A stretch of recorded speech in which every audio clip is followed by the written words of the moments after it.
Barbie. So Barbie is your current teacher at the moment, Gigi. Is that right? I, and we are so happy. Thank you, Barbie, so much for last class. We're looking forward to the next class with you. We've enjoyed all of the instructors are so knowledgeable and so passionate about astrology and so open to sharing with the students. We really feel well taken care of. Yeah, that's great. And I'm sort of a little bit humbled by that because all I'm trying to do is revive the college. Or I should say not revive it, bring it back into more of the modern way of learning. I think we were talking about that, Carolyn, just before everyone jumped on. You were saying that, what we've done with even down to some, the self-learning area as well is important because, like Carolyn, when she just jumped on, she's on West Coast of the US, and for her, time frames like joining in with Astro Dice is hard because you're still either in work hours, aren't you? Is that correct? Yeah, Yeah. yeah.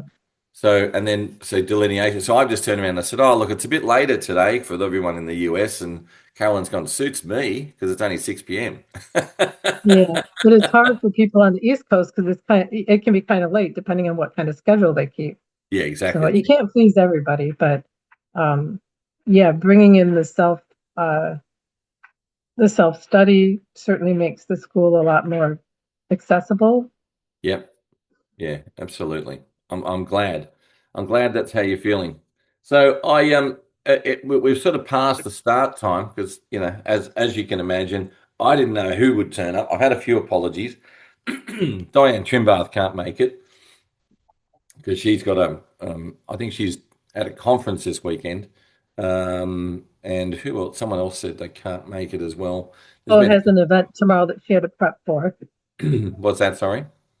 Willow had an event that she's doing a psychic fair tomorrow, so Oh yeah, she had to Willow. prep That's right. for that. Willow had also said to me she's doing a psychic fair. Yeah, So everyone, and it's late look, there. yeah, it And is and late. Carolyn, just for everybody's knowledge, I was responsible, or partly responsible for Luke taking over the school. I rang him and said, "Look, here's an opportunity." Yeah. If everyone wants to know the history, yes, it's all Greg's fault. And not in a bad way, but it's all Greg's fault. So yeah, no, what it was I was getting myself back into doing some astrology because I'd been sort of not not active for quite a while.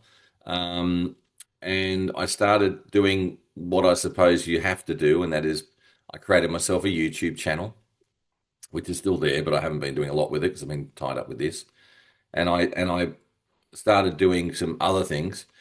And then I was chatting to Greg one day, and I said, you know what? The only thing missing, Greg, is the piece is I probably need an area where I could actually, put together some education side of it. I'm just going to have to explore that side. And I was looking around for different things, and then he says to me, "Oh, I got an idea.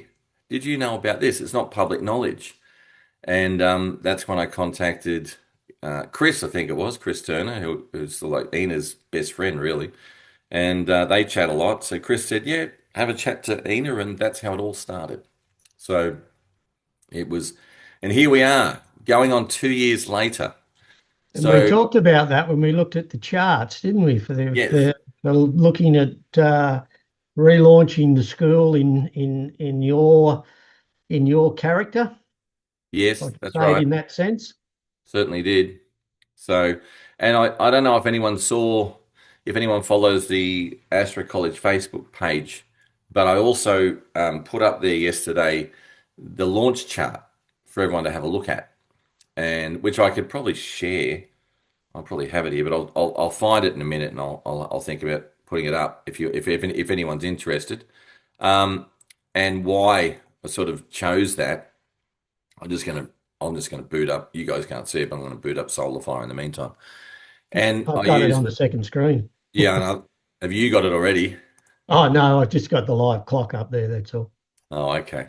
So and what I sort of did was had now you can't see my screen at the moment, can you guys? No, you have to Nope. share.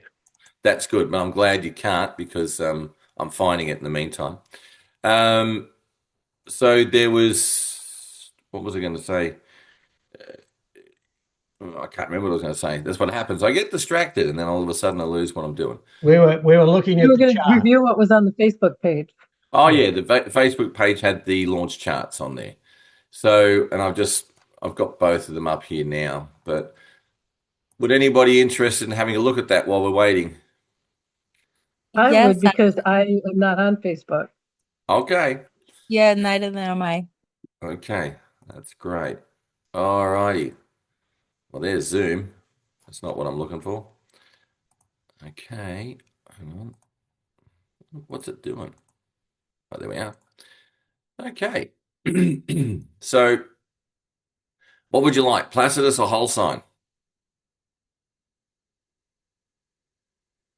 Whatever you Placidus. use to make your decision. I used Or both. yeah. You use both because one's in the ninth house, right? And that's Yeah. it's Placidus, and the other way it's in the 10th house. So it just moves So over. I'll run through both, but I'll explain to everyone what the reasonings behind it was because and don't mind me, I said it was going to be a cup of coffee or a glass of wine or whatever you want. I'm just finishing my coffee. Now when I finish that, I can probably concentrate.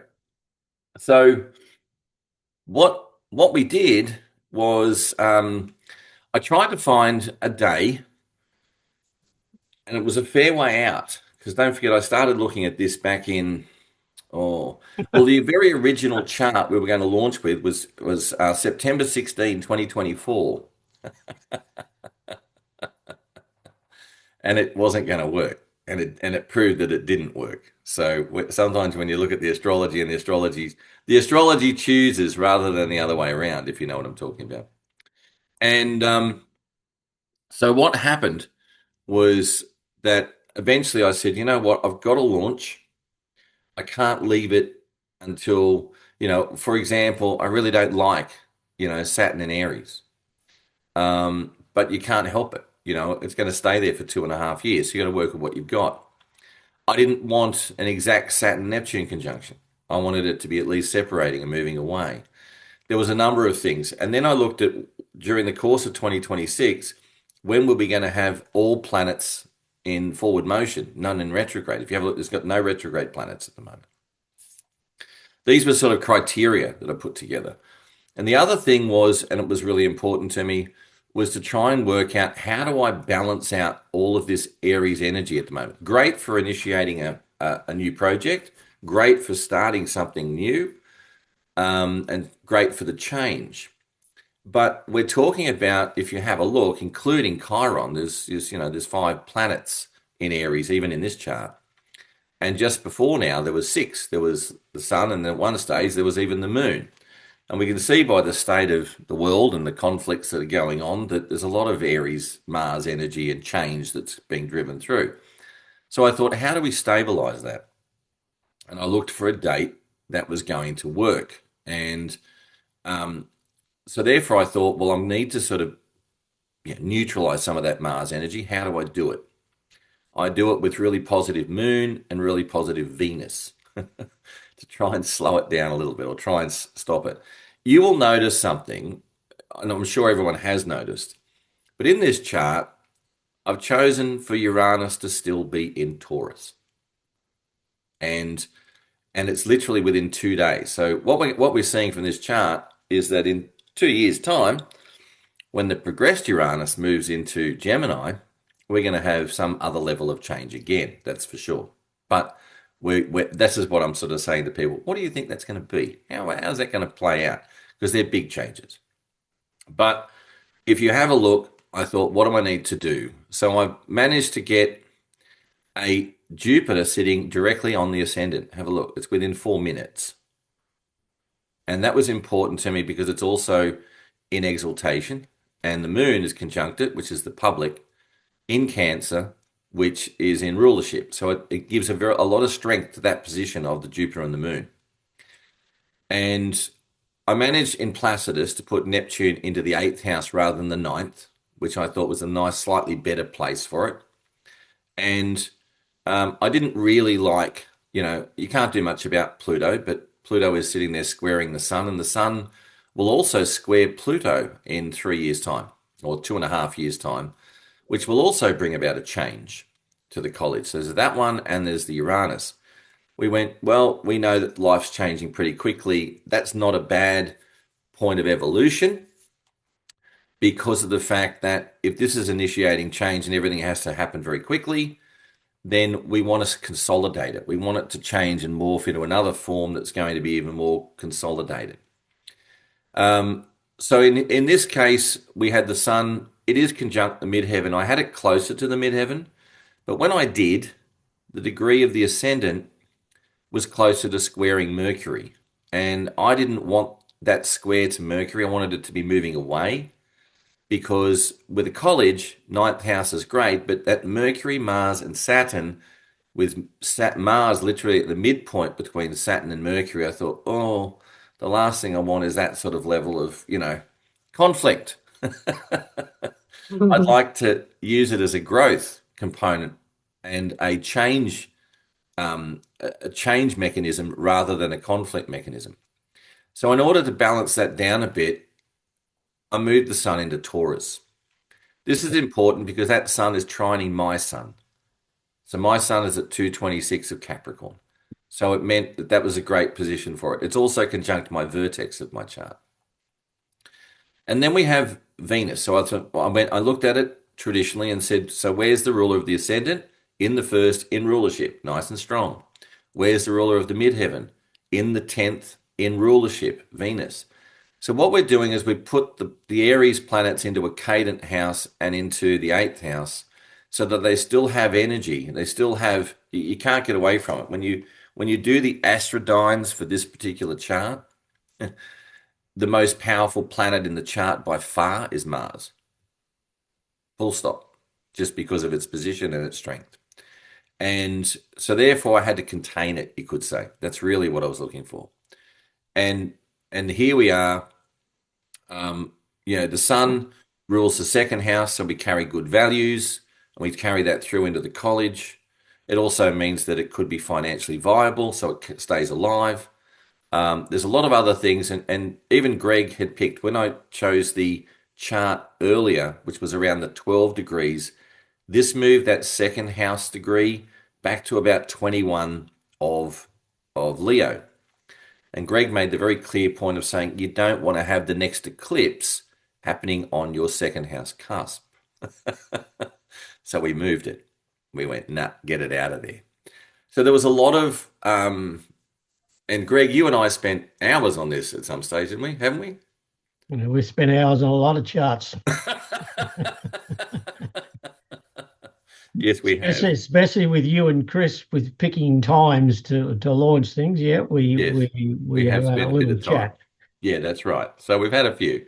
But the idea of this was I really wanted to bring, the Saturn, who rules the seventh house here, is also in the ninth, which is, even though it's in its detriment, it's still in a strong position in the ninth house because even if you use Vedic rules, ninth house planets are very good, and so on. So this is the basis behind it.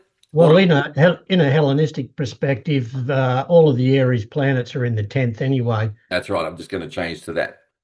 So what we have, and this is the whole sign component, and this is why it had to sort of balance between the two. In the Hellenistic side, having the Sun, Venus in the 11th house was still powerful. The Moon and Jupiter in the first were still powerful. But you're right, Greg, it put all of this energy up into the 10th house and drive. So because I'm not the, electional astrologer by profession, I still managed to use some of these rules as well as the other rules. If you want to, Greg, do you want to explain a little bit, because you understand this side of it a bit more, as to why we chose this as the best possible option? Yeah, well, it was. I've got to choose a few more soon too. I'll let me share my chart of it. Okay. There, Luke, because I'll stop sharing and make sure you can share. Yeah, it's got Let me just get out of there for a second and go down Can you there. share? It should be saying you can. If Yeah, not, just yeah. Okay, here we go. hi, Robert. I think Good that's the evening. one we want. Hi, everyone. We're just going through why we picked the chart for the launch, and Greg's going to give us a little bit of a run through as well. And as probably the best way to describe this is you can only work with the best you can get, and that's pretty much what we chose. So because there was a lot of things coming up afterwards that just didn't seem to work very well. You know, retrogrades and retrograde, you know, Marses and all different sorts of things. So Which is really interesting because we, if you're a horary astrologer or you're someone that practices event astrology, or you get asked a lot of times to pick best times to do things, you realize that the cosmos is moving all the time, and to find times that suit our expectations as astrologers, because we want everything, we want to be able to do it good. you know we want to be able to show off what we can do and do that, but the reality is we have to choose the time, and that time's generally conditioned to our lives, what we're yep, actually doing. So we just don't have that choice a lot of the time. So we've got to follow a few rules then, to try and find the best time to be able to do it in that short period of time. And I suppose that's a reflection. I think event astrology can show us it's a reflection on our education of astrology, and I think that's part of what Luke's striding for, and what I've always been as my mantra, in the sense of understanding that education in astrology comes through lived experience. yep, certainly and does. and you're showing yours here. Eminence is what you've chosen in the chart here, in that sense, Luke, because we have a dignified moon, we have an exalted Jupiter, and we have a dignified Mars. The uh, sun's in a pretty good position because it's close to Venus as well. It's right on Venus's exaltation as well. But at the same time, the Saturn's got a bit of a problem. Yes, we noticed that. But you can't get away from that. That's what we said. You That's what we just were trying to minimize its problems. Yeah.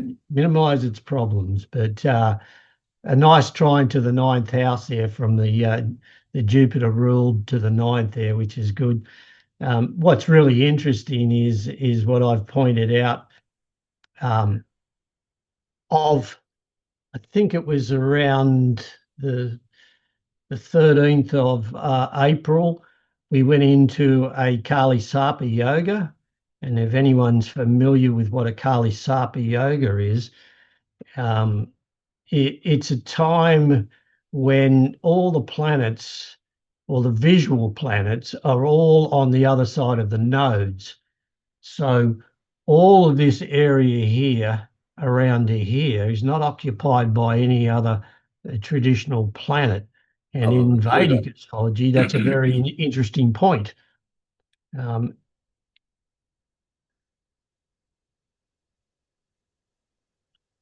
so it is manifesting of what we're seeing today in that sense. But no time from the beginning of this year was going to be good for quite some time, due to the simple fact at the beginning of the year we had besiegement, and we still have besiegement at the moment. So you had to find a time when the planets were dignified in some way to be able to give you a chart that works. And I think it's, between you and I, and eventually you rectifying a couple of parts of it there, it came to be one of the best that we could find for the period of time. Yeah. And we're talking for a long period. So for everyone who wants to know, I even looked at the idea of, well, what if I did this in October or even November? Or maybe, and then we looked into 2027, which may have been a little bit better. but then it moved Jupiter out of its exaltation into Leo. Doesn't worry me because my Jupiter's natally in Leo, but I still think it was going to be better for the college to have it in an exalted position and in a nice position conjunct the ruler of the moon, with the moon as its ruler sitting right next to it. Um, I just find that Jupiter moon very fruitful for public stuff. Oh yeah, it's very warming. It's very welcoming. That's what it is. It's extremely welcoming. It's like, you've got the two eminence there, and in that sense, it's like it's the crab opening up the arms and bringing everybody in. It's great for a school in Yeah. that sense because it shows the environment of something that's really warm and welcoming. Yeah. Well, that's what we're trying to do. I think Carolyn would agree. You've been hanging around for a while, and you said that to me earlier. But we Yep. couldn't get away from a couple of things there. We do have but they're good in a sense, even though the moon's out of bounds, as you can see over here, if everybody can look over at the chart of the astronomical data that's listed here, and you'll see that the moon is in declination. The moon's declination here is because it's next to the tropics, and when you're next to the tropics of Capricorn and Cancer, uh, especially with a plane of 5 degrees, the moon can go out of bounds. But the moon itself in its latitude is high. So you gain the latitude from the nodes whenever the nodes are on the ecliptic. So you get an idea of where the moon is with relationship to the ecliptic from that. But its latitude is still above. So that sort of that's good. That shows a pioneering adventure, if you like. That's how we would describe it from an archetype perspective, as someone that's looking to pioneer and go somewhere. Yeah, which is exactly what we're trying to do. So these are all the sorts of reasons as to why we chose this chart. Has anyone got any questions? Because Greg can be very technical. He'll go into the detail that you need. And he's and I love the fact, so you've got all of that astronomical data. Greg also puts in um, all of the details around it when he does Yeah, you these. can build your own chart, and that's what I've done here. And if you look up there, when Luke mentioned that when we looked at when he asked me to look at the chart, and we were playing around, and we ended up with using the quadrant system, we ended up with 21 or 20 degrees for the second house. Straight away, if you put your eclipses up here, you can see whether or not what you're electing in that time is going to be affected. And that's why I drew that comment that you don't Yeah, want your second house cuts being, and you moved it to 27 degrees, which yeah, is put it in a better position in that sense. So yeah. So that's these are basically, the things that you look at, and these are the things that the school teaches. And this what I've showed you here right at the very moment. Anyone that hasn't been through which I taught, which was Nat 5, and now it's Nat 6 in the new college. This is the type of stuff that you get introduced to. It's understanding that the cosmos is alive. yeah. It's alive and it's moving. We're doing 37 miles per hour at the moment, So spinning on the Earth. spinning on the earth, moving very fast, although we don't feel like we are, except if you get up too quick occasionally. But that's okay. You've had it. But yeah, so that's basically the reasons why. Is anyone? I mean, Barbie, you now teach Nat 6 after having instruction and following with Greg. Do you want to make any comments as to how that's impacted your understanding of astrology by spending time with Greg? You're actually muted, Barbie. Well, that's probably a good thing because, it's Friday night here. So you're having a wine, are you? And I'm not having tea. Well, that's a So, good thing, Barbie. Yeah. yeah, maybe. But no, the wisdom that Gregory has brought he said it in a nutshell, right? You look at, you look at the moon, right, and its latitude, and it's, this is what we're looking at, all of it that he has mentioned. We're also looking at, the lineup, even though we have that Saturn that we can't do nothing with, but it is being tempered a little bit with everything else that's here, right? But I wanted to know, what do you think of that, the moon conjunct Castor, Gregory? How would you bring that in? Yeah, well, Castor's one of those stars, isn't it, that has the reputation of being punchy. Mm-hmm. Punchy. Yeah. Punchy's the archetype we would use. So, archetypes carry what they're attached to in that That's it. Yeah. the blending of it. And because you got a Jupiter on the ascendant and exalted, and you have a moon there dignified, and you have Castor there as well, making that whole thing drive forward. And as I said before, you can't have a punchy Castor if you've got a wonderful Jupiter and moon. So the Castor archetype is blended with the Jupiter and the moon to give you a strong sense, if you like, of the welcoming. Right. I That's a agree with positive that. spin. That's a positive spin. Yeah, that's a positive spin. But then we also, what would you give? Here's a good one to throw at you, Gregory. How about that south node parallel altar? The south node there on Altar. Yeah. Yeah, well, Altar itself in the context is probably more about articulating. I So I would, think that, so I see that when you say it like that, Greg, as the South Node bringing in the past. It's yeah, carrying that Mm-hmm. through. It's carrying through all the learning, the curriculum, the details, for good and bad, everything that's occurred Mm-hmm. over 30 years. And I think that's what we're trying to, what's the word for it? To maintain and to, we can't, I'm Greg and Barbie, you'll know this as instructors. We're constantly updating and changing the curriculum, not in such a way that it's changes the whole context of what we're being taught, but different ways, different methods. Like for example, Enid and I are talking at the moment about with PSM1 potentially stripping that back into two courses because there's so much to learn when it comes to forecasting. You can't just do transits in 5 minutes. You can't do, then you've got all your progressions. So there's things that are constantly in evolving right now is what it comes down to. And I think maybe that altar, as you would pronounce it, is Yeah. bringing through the old and also maintaining that. Mm-hmm.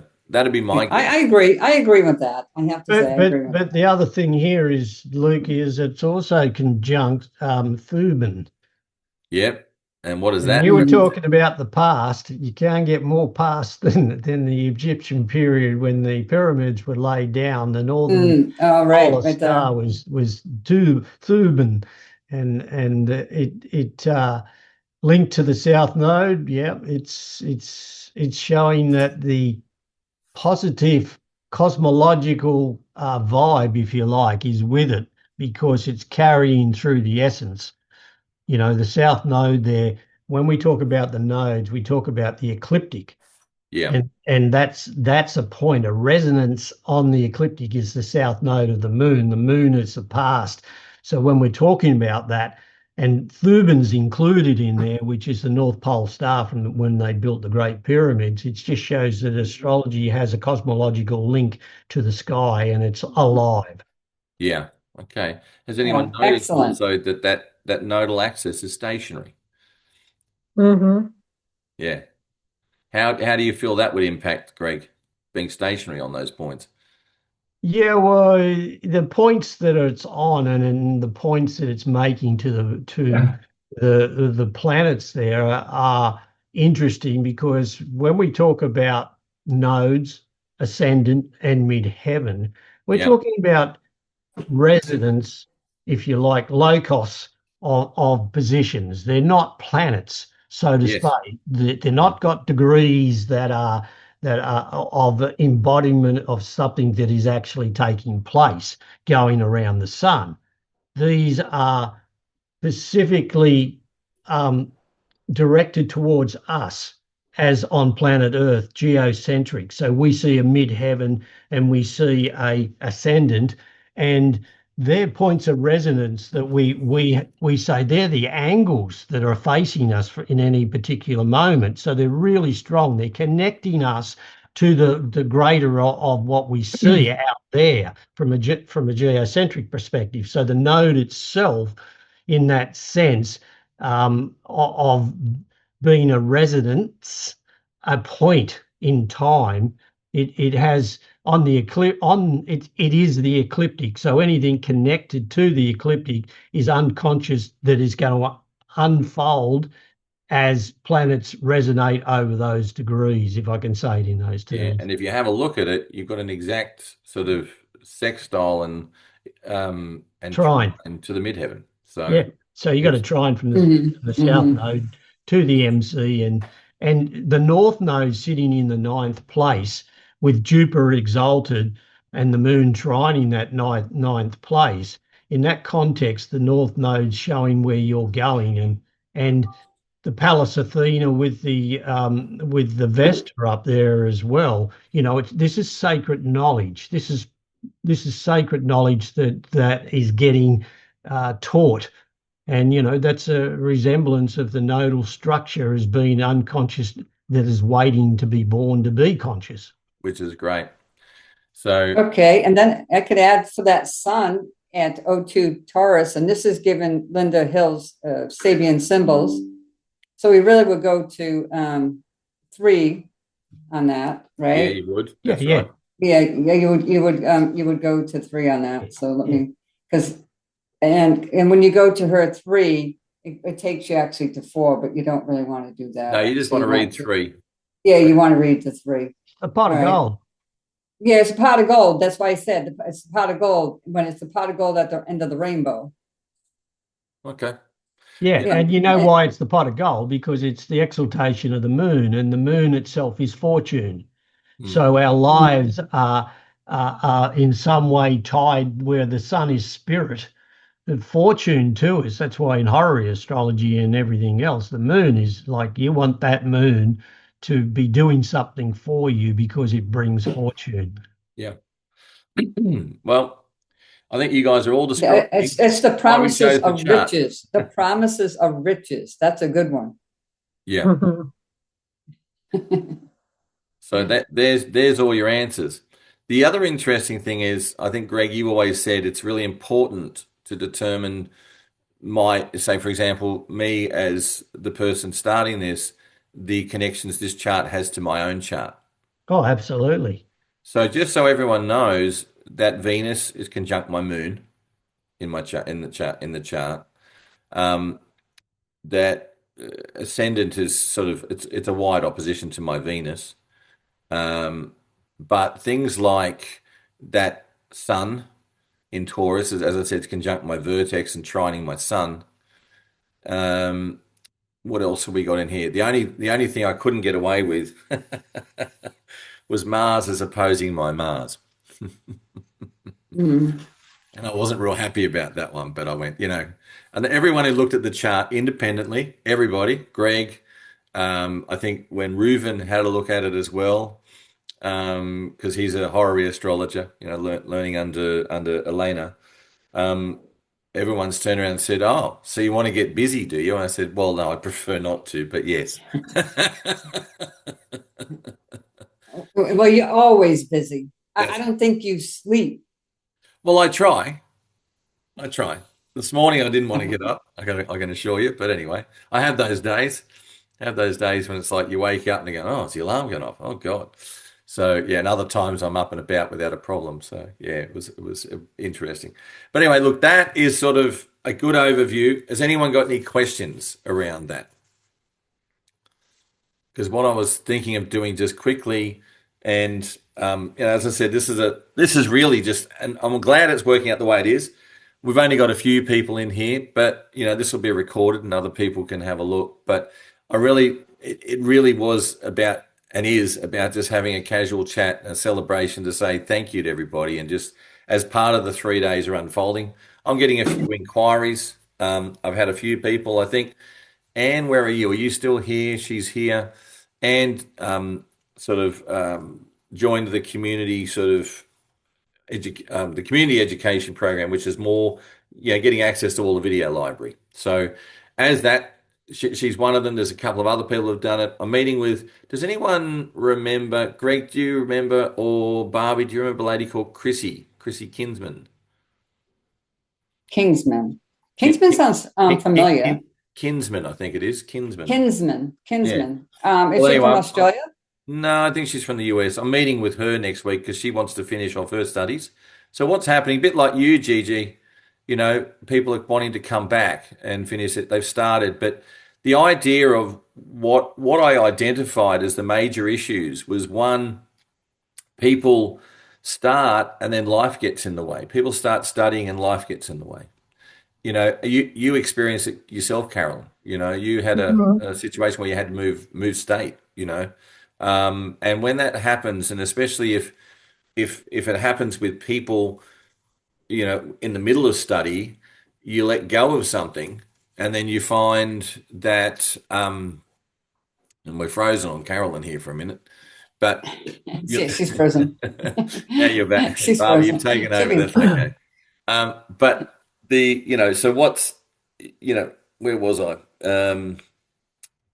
Your life gets in the way, and if you stop doing stuff, especially in the early stages of astrology, sometimes you find that it's hard to get back into it. It's hard to remember, and some people go, "Oh, it's too hard for me to catch up on what was there." So having the everything sort of put into one place, put into the learning environment within the community, the idea is people can go back over it in their own time. So for example, Carol and Gigi, you do your live classes, they get uploaded into the community. You go back and watch them whenever you like. So even if you had to take a break for a semester, it doesn't really matter. You've got access to do it in your own time and keep learning. And that was the whole idea. I thought that would be the way to try and help that through and make it flexible. It's a hard balance, and this is what I think we're finding at the moment. Barbie, you know what it's like, when you've got students that sort of can and can't make it to class, but we've got to, at the same time, We got us Capricorns, we got to crack the whip.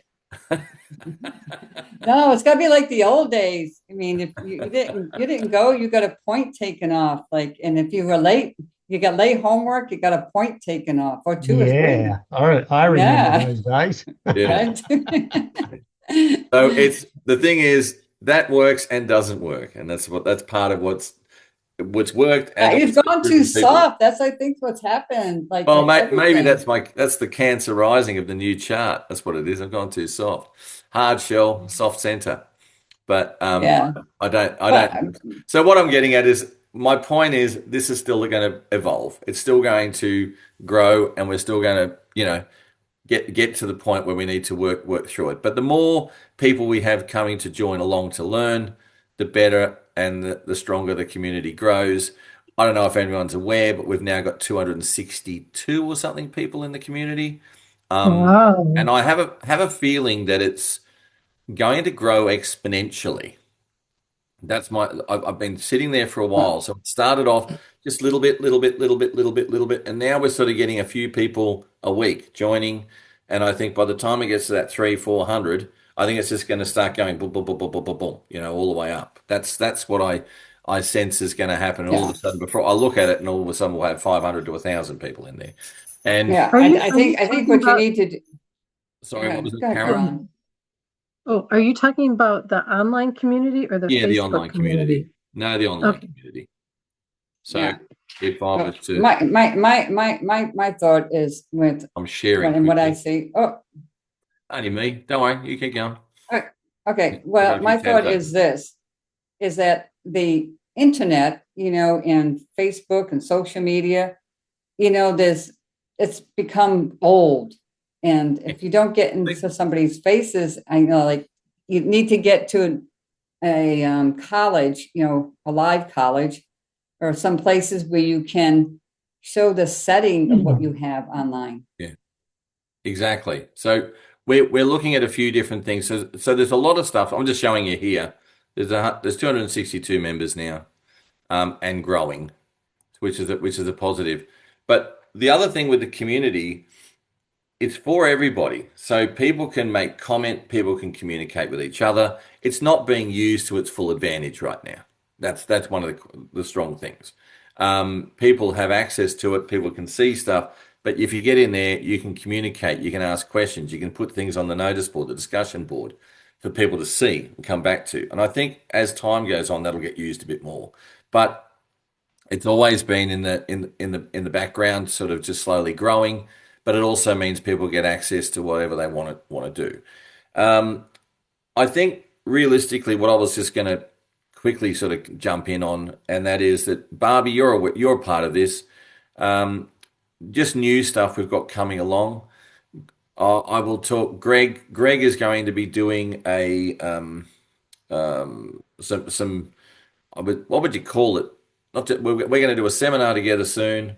Yeah, A I've podcast. got some exciting news for the astrological world.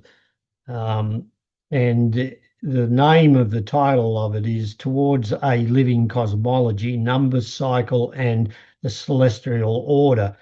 Um, I can't tell you any more than That. that, but it's going to enlighten the astrological world, because the research that I'm releasing has been with me for a long time, and it was time for me to write the paper. So I've written the paper, and we've done a preliminary podcast with where I presented the Content. material for assessment, and Enid and Luke and Chris Turner were there, um, and they encouraged me to put it into a article which I have, and Luke and I are going to do, and Enid are going to do a podcast, and with that podcast, I'll release the paper through the school, and it's pretty exciting stuff. Yeah, something that hasn't been. Well, it's let's say it's ancient wisdom rediscovered. Yeah, but it has a lot. Yeah. It has a modern take in the Yes. sense of it's going to present a view that will change a lot of people's thoughts about astrology and the practice of astrology and where it comes from in that context, because you know we're looking at astrology, and this is a school of astrology now. It's no different than what it was being practiced in the Hellenistic period and the Roman period, and we're just doing it electronically now. And before that, there was schools going around the place, and it's gone through its ups and downs, but it's still here. Astrology today, since Project Hindsight, or a little bit before then, it's made a rediscovery. I wrote an article that was published in the in New York, um, and that alluded to the fact that we had in 1993 we had the conjunction in Capricorn there, and under that conjunction, a lot of Mercury was involved in that as well, and there was a lot of rediscovery of material that has helped us to where we are with astrology today. Before that, we had a Hmm. practice in astrology from probably Alan Leo's time through to the 70s, the time when Chris was teaching, when Luke just first was a little boy that got into astrology. He was a very young learner, Yeah. very young. Um, and from there we had psychological astrology. It was counseling astrology. Astrology of modern today is an astrology set on a basis of psychotherapy, counseling, what I can do good for my client. Whereas now we've rejoined the traditional astrology to the modern concept, where we have rules helping us to make rational decisions about people's lives, because we can use the data so much better because we've rediscovered the rules. Yes, exactly. That's right. And look, I mean, we just went through it in regards to what we just did with choosing a chart to launch. That's why we are here today. And so that's one of the things. So that's something exciting that's coming up, and Greg's going to launch that via the school. And then probably after we've had it there for a while, maybe put it into another form and release it elsewhere as well. But it'll be available through us. Yeah, well, I hope to pop my head in occasionally and do a masterclass on it or something like that, because there's so much material behind one little paper, Yeah. Oh, it that is. that Now, can I jump in? When Greg said we had a bit of a chat and he presented it 3.5 hours later and a number of coffees, we decided to get off the call. So, so there's enough material for a course, trust me. So I'll leave that one there. The other thing Robert, you want to say something? Uh, can the chart's not really a bad chart, and I'm looking at it from another perspective. Uranian. Basically, the 90-degree dial and the 360-degree dial, and then throwing the trans-Neptunians on there. And it's a pretty powerful chart. I mean, everybody's knocking Saturn, but I think Saturn's really the anchor here, and with the more with that midpoint of Mercury, Saturn, and Mars. I mean, to me, some people have a kind of like I wouldn't say negative, but a questionable situation about how that energy runs. But like to me, it's just you have it's really Saturn and Mercury connection. It's like really solidifying the mental energy in the mind, and to have that Mars on there, it's just it's very, very powerful. I mean, if you want to share the screen, I'll throw a couple things on the 90-degree dial that I thought might be a little interesting to. Do you want to share your screen, Robert? Okay, so You should be able to hit share in the bottom. let's see here. Where are When you you? hit share, There we go go. to share the Okay. full share whole screen. Okay, share. Can you see this? We can see that now, yes. All right, let me see if I can clean it up a little and make it over here a little better.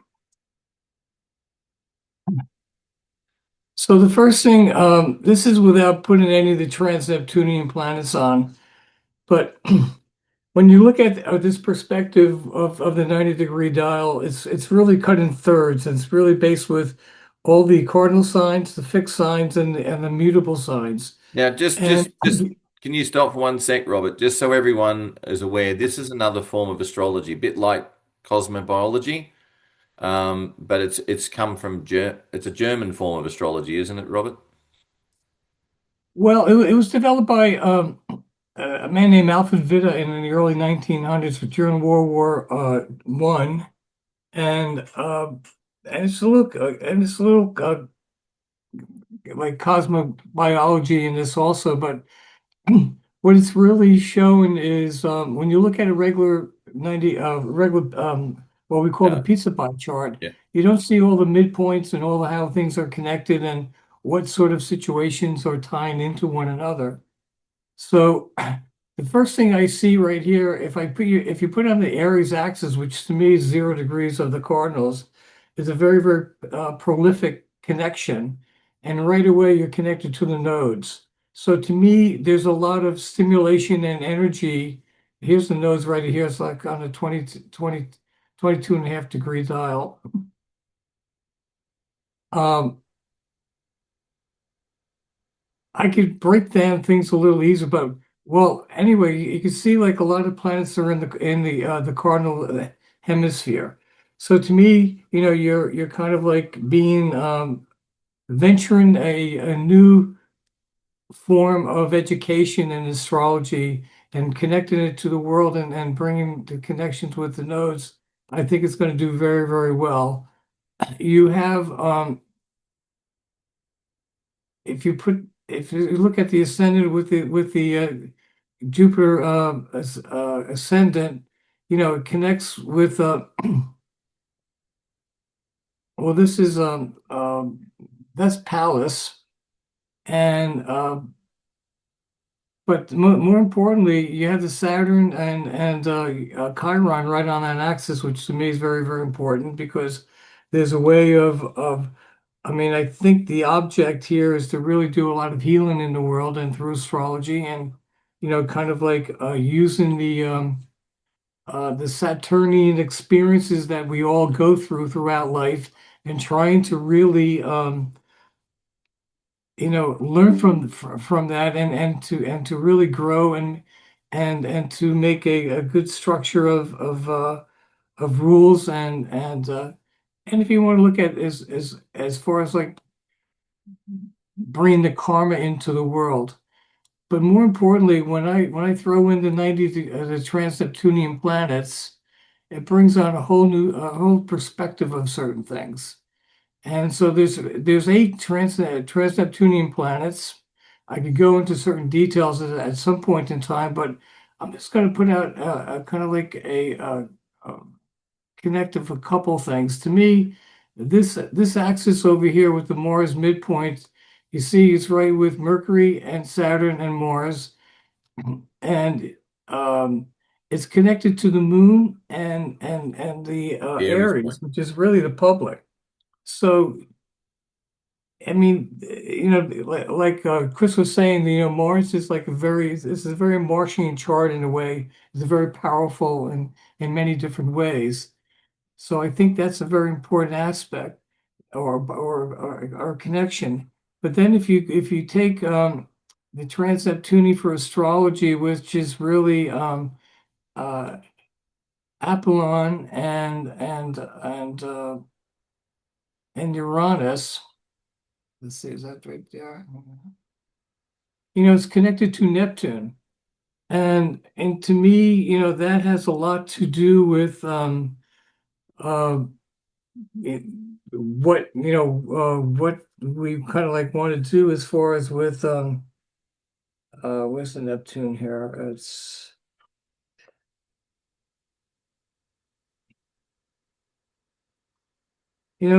really bringing in the hopes of uh, of the spirituality into astrology and making that connection to certain situations. If you look at the meridian, you have the meridian is tied with Apollon, and Apollon and Trans-Neptune is all about astrology.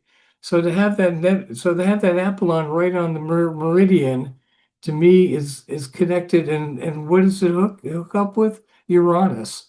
So I think Luke, you're on the right track here, is what I'm trying to say. Yeah, And, that's and then that's it's and great. then it's also connected with the nodes have a lot to do with it.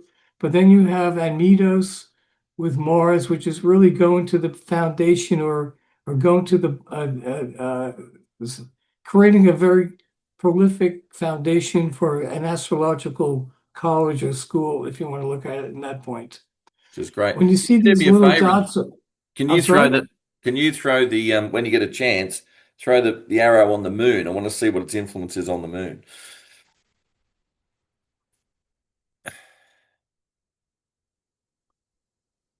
Let's see.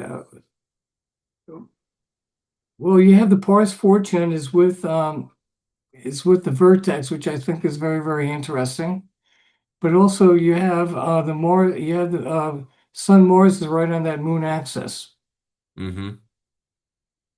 So there's And definitely some I'm like you sorry? were talking about, Greg. You were talking about the eminence. Yeah.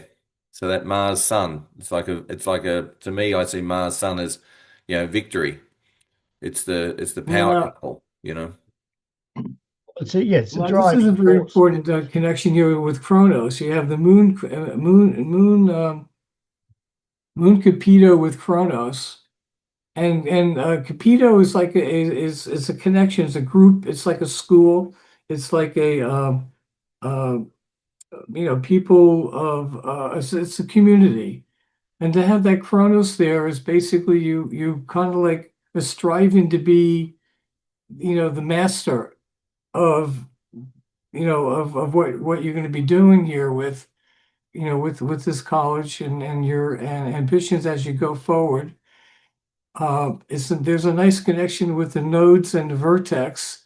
So there's like a faded situation here, and um, I I think mean, you're I right just look on at that, this Robert. chart. I'm going all over the place. I'm hoping something. This might be new to some people, but it shows a lot of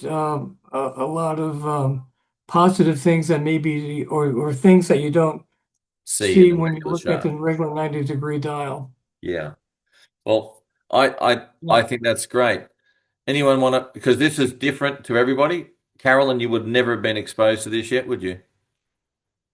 I've seen the 90-degree dial, but not in this context, No, that's right. That's what I and mean. only once Then or twice. So if I it's throw things under 360, it's another, this is just another whole play here. And then, this is like the world chart, like if you look at it. So the most important thing in the 10th house, you got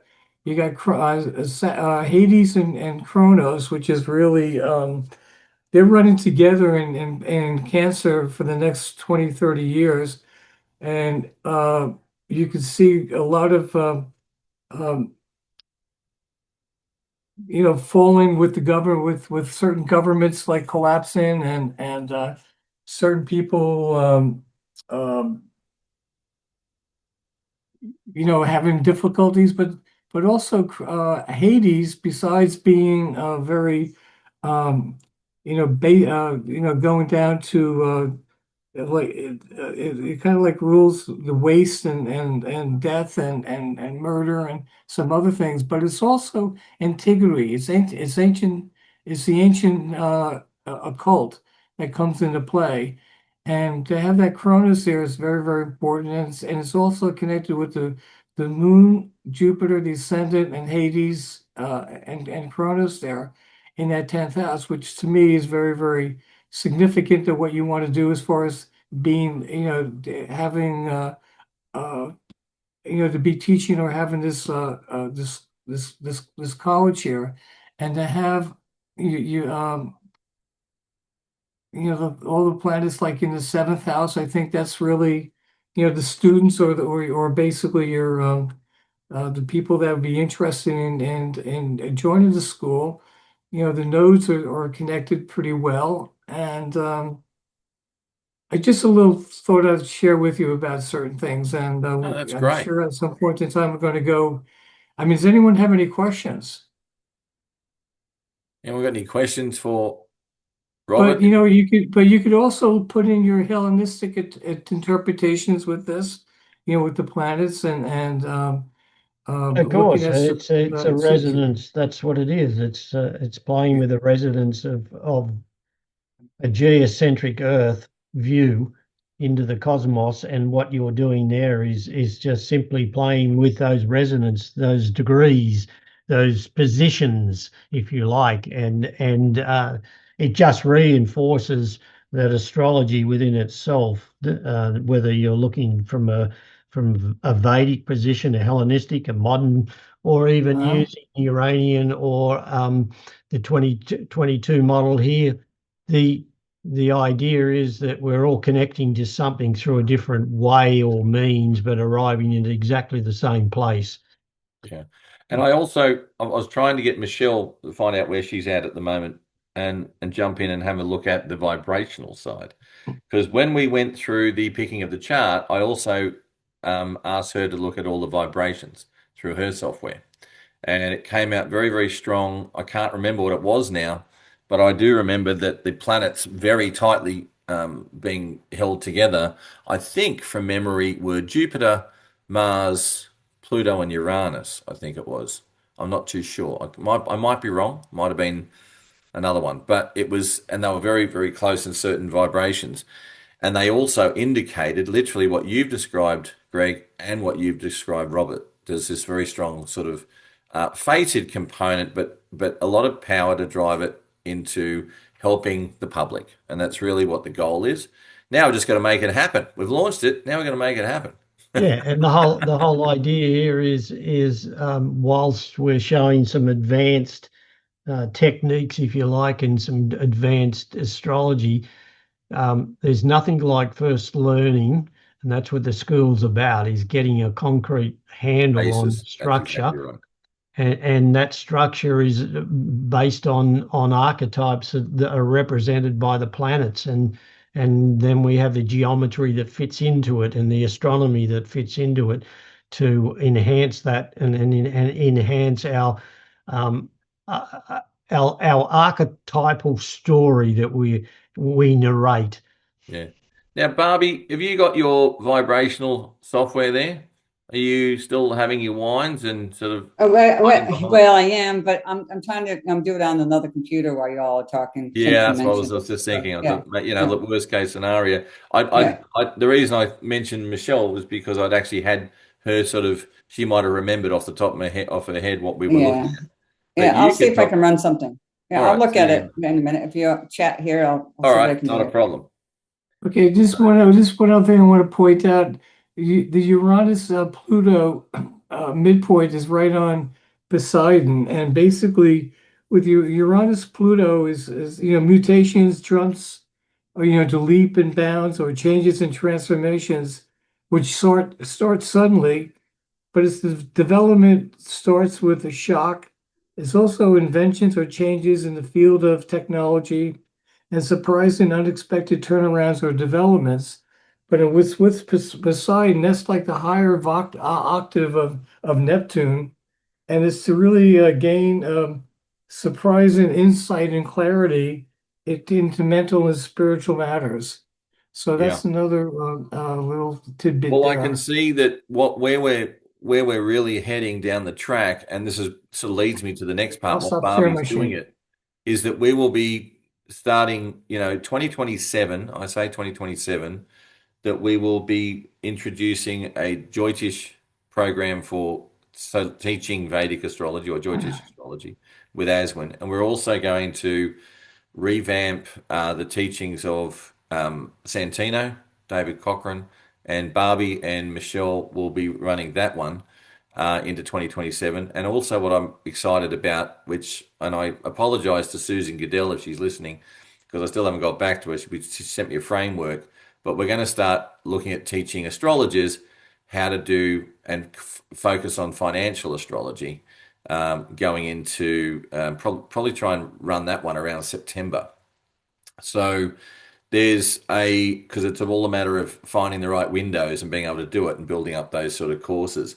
So these things will happen, in conjunction with people's study. So if people come along and they're, what I'd like to see down the track, and I'll see more of it soon, I'm sure.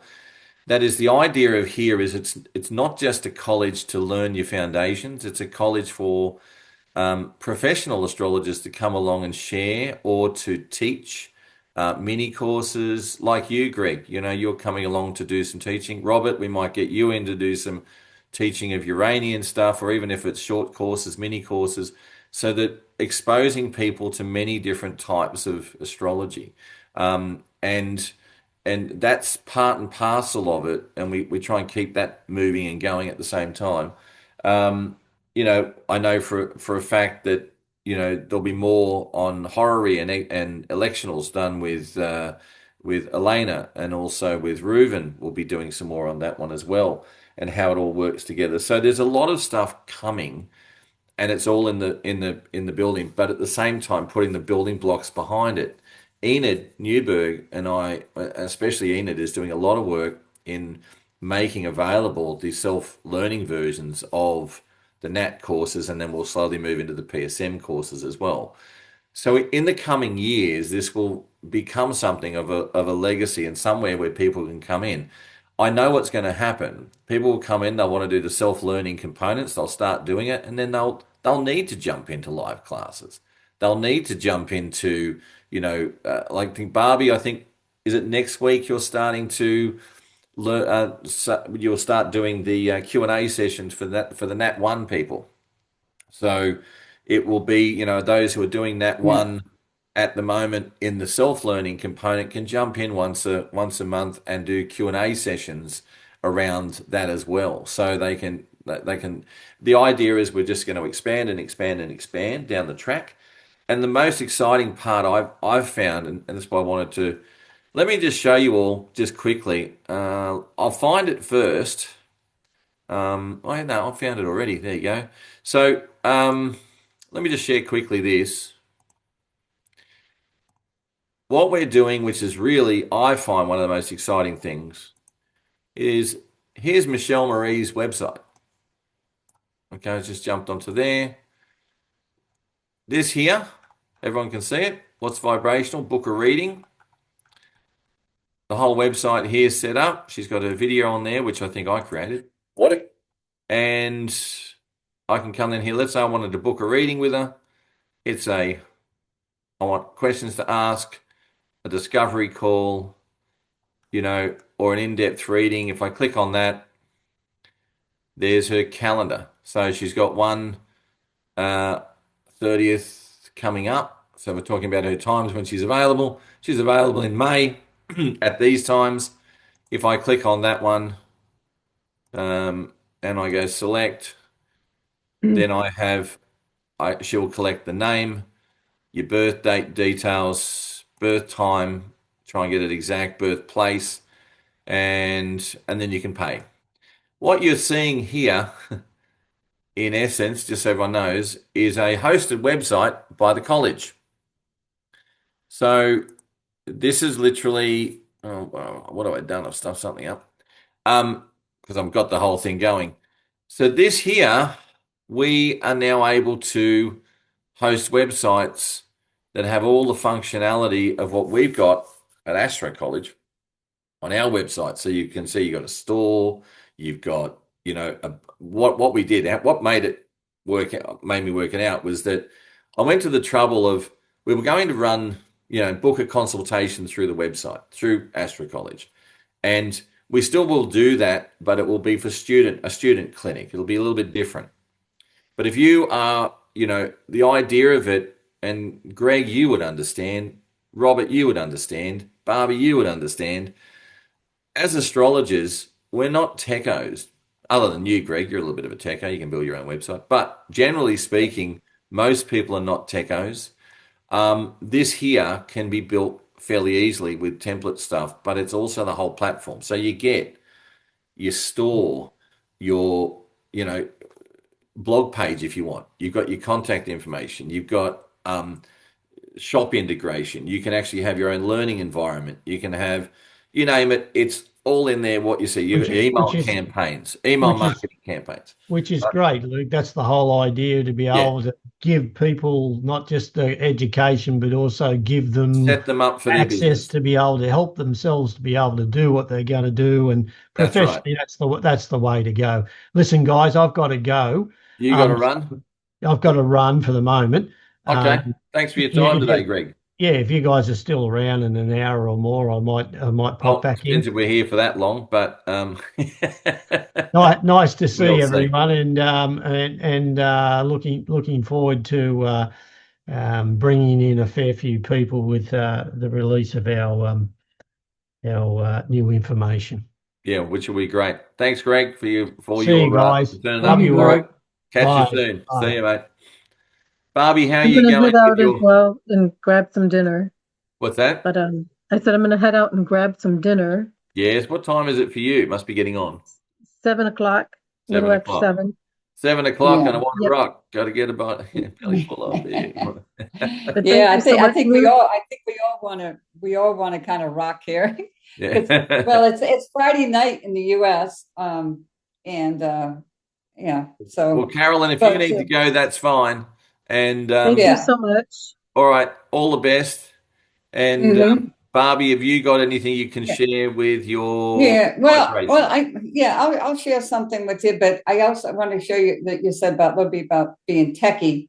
I worked on some coding myself on my website. Well, you are techie enough then, so that's not so I don't mind. Now, while you do that, I personally am going to just block out my screen for a second, and I've got to duck to the toilet. So I'll be back in a minute. Can they see my screen? I can't even see it. I can see my screen. I'll be back. Can you see my screen? No. Is it Iris Skies? Yeah, Iris Skies. Yeah. Yes. You can see that. All right. So what I'm an Robert. I don't know if you know or not. I'm iridologist as well, and I look at the eyes, and I look at people's natal charts as well. So, but that's just what I do. Some of the things, and I also proficient with canine, feline, and mostly equine. Well, what I wanted to get to is I put together interactive chart, and so put this together. We do Astro Dice on Friday, and so I wanted to make it a little bit better. So I actually coded this. Took me a rainy day, and was able to get the coding right. Still, my lines are not working, but I can take Saturn, put Saturn over there, and then clear. So I'm rolling the dice. But here, look, we can actually roll the dice. Jupiter, Virgo, and the fourth. What do That's you think of that? impressive, Barbie. That's impressive. So like people go like, I don't have my dice, or minimalists don't want to use plastic dice. So we can just go, okay, who do you like to roll? Oh, I wanted to show that I did some coding on a rainy day, and was able to do this wheel. The hardest was making these numbers, getting it to get this correct. They were kind of scattered everywhere. But I can rotate this wheel. Let me first clear that. I can, well, I don't know why it's doing that. Got Saturn in there, doesn't want to come out. So this what is you would your have new someone Astro ask you a Dice. question, you would have someone ask you a question, and then you'd click the Yeah. roll the dice. Yeah, so here you can ask the question and roll the dice. Who's got a Sun question? and Capricorn in the third house. You see that, Luke? No, yes. You can roll the dice from there. Yeah. Becomes a lovely Lydia. Chiron and Aquarius in the third. Hi, Lydia. Hi. And so on and so forth. And so, yeah, so you can, do this little jig here, Neptune and Sagittarius in the ninth. Mm-hmm. So you just say, they say, Robert, but the thing is, what I figured out is that I can get on here. So you can't do, you can't do it, like everybody being able to, like if I wanted you, Luke, to roll for somebody, you'd have to use yours, or you would have to be on this site, Yep. Yeah. But So the other in that is, particular role, you'd have like was it Neptune and yeah, Neptune, Sagittarius in the Sagittarius in the ninth. So you would ninth just house? get, So so you Barbie, get your Barbie, Neptune and you put is here, this? Have you written all this in as Sagittarius. Have you written this as a little bit of HTML code? Yeah, it, how did I do? I did some coding with it. I did license it, because it's an app. Oh, okay. I was going to say, Yeah, you want to install but it on the AstroCollege website. yeah, it took me hours. Yeah, I understand. But maybe, we'll see. But right now, I've got some glitches here because it should rotate this. I got a glitch. I have to go back and see why. See, I should be able to rotate this, but even though maybe I don't have to, because the roll is now Neptune and Sagittarius in the ninth. So you just take, So that's your basically the Neptune. same chart right there. Then, really, when you think Yeah, about you it. just go like that. Put Neptune over there and Sagittarius in the ninth. Yep. Right. And then these lines, then you can do another roll and you can do an aspect to it. So that's what I worked on. And there's another roll, Saturn, Taurus in the third. That's There you amazing, go. Barbie. I think that's so impressive. It's very Yeah, impressive, Gigi. What do you reckon? Yeah. So yeah, that's kind of some things I can do to websites. That's a little my playing around with my website. I've been building my website. It's like what you have, what everybody has, is getting people to come to it. Yes, exactly. And I can find that if you got to get out there and show people what you have physically. And if people get, there's so much data that you got to get in front of them. Yep. And so that's where I'm looking at,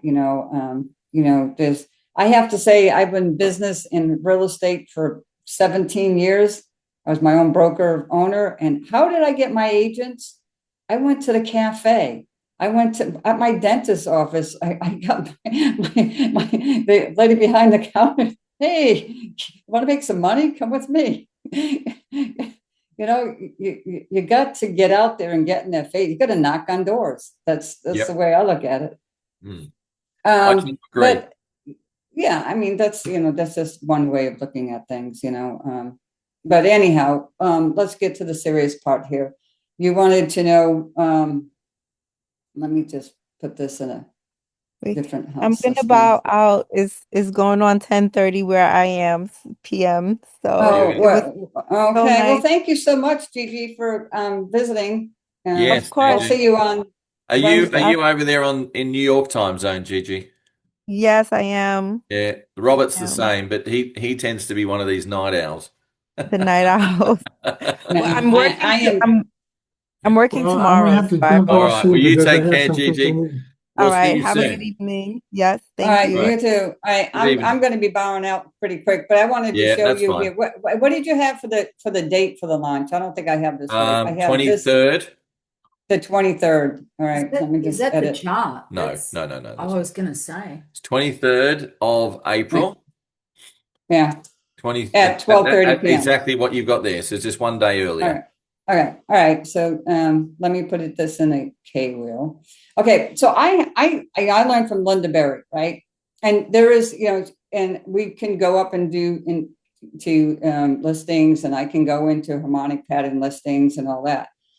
What I look at first is I go in here and I have a program called Frequency Finder, and so I go cancel that, and go here and I click on that.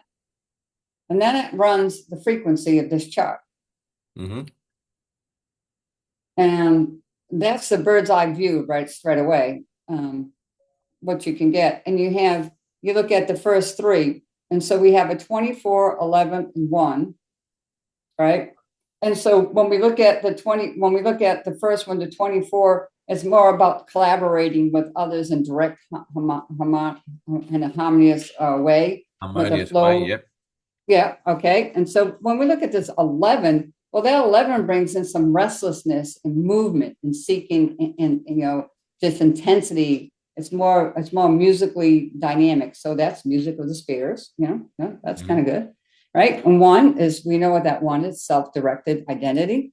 And then we look here and we go, oh, we have a 321. That's our highest. So we look at our first 3 and then a 321. So we take the 321 and we look at that and we say, that's 107.